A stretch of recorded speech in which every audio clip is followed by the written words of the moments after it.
হরে কৃষ্ণ। মহাভারতের এই একটা ছোট্ট কাহিনীর অংশ আজ আমি তোমাদের সামনে পড়ে শোনাচ্ছি।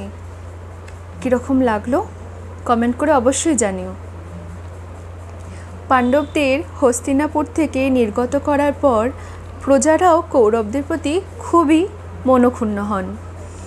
বহু লোক পাণ্ডবদের পিছন পিছন যেতে শুরু করেছিল।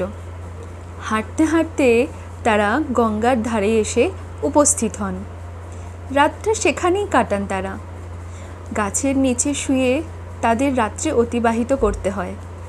সমস্ত নগরবাসীরাও সেখানে শুয়ে পড়েন। পরের দিন সকালে যুধিষ্ঠির আর সহ্য করতে পারছিলেন না। তিনি প্রজাগণের উদ্দেশ্যে বলেন, আপনারা কেন আমাদের সাথে এত কষ্ট করছেন? দয়া করে আপনারা ফিরে যান। সামনে ভয়ঙ্কর জঙ্গল, সেখানে আপনাদের যাওয়া ঠিক হবে না। আমাদের এই দুর্গতির জন্য আমি নিজে দায়ী, তাই দয়া করে আমাদের সেই ফল ভোগ করতে দিন। তারা পাণ্ডবদের ছেড়ে কোথাও যেতে চাইছিল না। তা সত্ত্বেও কিছু লোক যুধিষ্ঠিরের কথা মতো ফিরে যায়, কিন্তু কিছু ব্রাহ্মণ সেখানেই তাদের পাশে দাঁড়িয়ে থাকেন। তারা কিছুতেই যেতে চাইছিলেন না। পাণ্ডবগণ এগিয়ে যেতে তারাও তাদের সাথে চলতে শুরু করে। যুধিষ্ঠির বলে, হে ব্রাহ্মণগণ, আপনাদের স্নেহ লাভ করে আমি সত্যিই কৃতার্থ, কিন্তু আমি চাই না আপনারাও আমাদের সাথে কষ্ট ভোগ করুন। জঙ্গলে থাকাও শোয়ার অসুবিধা তো আছেই, সেই সাথে খাওয়া দাওয়ারও প্রচুর সমস্যা আছে। আমরা ভাইরাও এত ভেঙে পড়েছি যে তারা না তো আপনাদের জন্য শিকার করতে পারবে, আর ফলমূলের ব্যবস্থাও করে দিতে পারবে না। আপনাদের হস্তিনাপুরে ফিরে যাওয়াই শ্রেয়। ব্রাহ্মণগণ বলেন, ধর্মরাজ, আমাদের ফিরে যেতে বলবেন না। আমরা নিজেদের খাওয়া দাওয়ার ব্যবস্থা নিজেরাই করে নিতে পারবো। আপনাদের কোনো রকম সমস্যা হবে না। আমরা শুধুমাত্র আপনাদের সান্নিধ্য চাই। যুধিষ্ঠির আর কিছু বলতে পারেন না।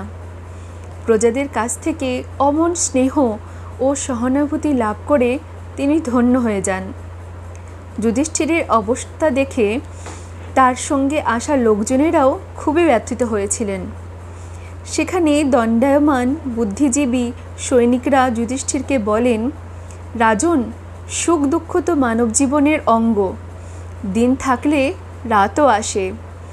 যারা দুর্বল হয় তারা দুঃখের সময় ভেঙে পড়ে, কিন্তু আপনার মতো ধৈর্যবান মানুষ কিভাবে দুঃখের সময় এমন ভেঙে পড়তে পারে? যুধিষ্ঠির বলেন, আমি নিজের জন্য দুঃখিত নই। আমি একা থাকলে হাসি মুখে সব কষ্ট সহ্য করে নিতাম। আমার সবচেয়ে বড় দুঃখ হলো আমার সাথে আমার ভাইদের ও দ্রৌপদীকেও দুঃখ ভোগ করতে হচ্ছে। ওদের ওই দুঃখের জন্য তো আমিই দায়ী। যারা আমার সাথে জঙ্গলে চলে এসেছেন, আমার তাদের জন্য দুঃখ হচ্ছে। আমি তাদের জন্য কোনো রকম অতিথি সৎকার করতে পারছি না। পাণ্ডবদের সাথে তাদের কুলপুরোহিত ধৌমও এসেছিলেন। যুধিষ্ঠিরের মুখে অমন কথা শোনার পর তিনি তাকে পরামর্শ দিয়ে বলেন, রাজন, আপনি তো অকারণে চিন্তা করছেন। ভগবান সূর্য নারায়ণ থাকতে কেউ কখনো অভুক্ত থাকতে পারে কি? তাই বলছি, আপনি সূর্যদেবের স্তুতি করুন। তিনি অবশ্যই আপনাকে সাহায্য করবে। আমি আপনাকে সূর্য দেবতাকে উপাসনা করার মন্ত্র বলে দিচ্ছি, আপনি উপাসনা শুরু করুন।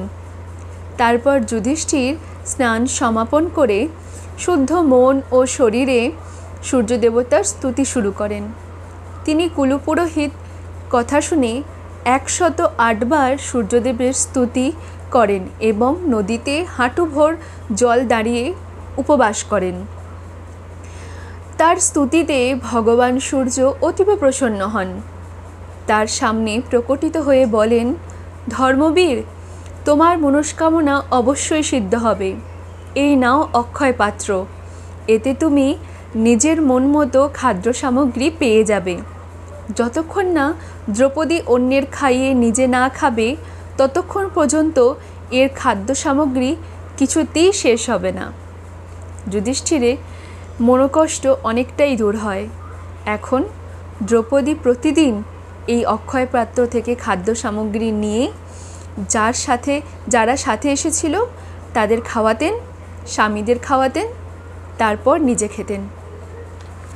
হরে কৃষ্ণা, রাধে রাধে। এর পরবর্তী অংশ পরবর্তী পাঠে পড়ে শোনাবো। রাধে রাধে কৃষ্ণা।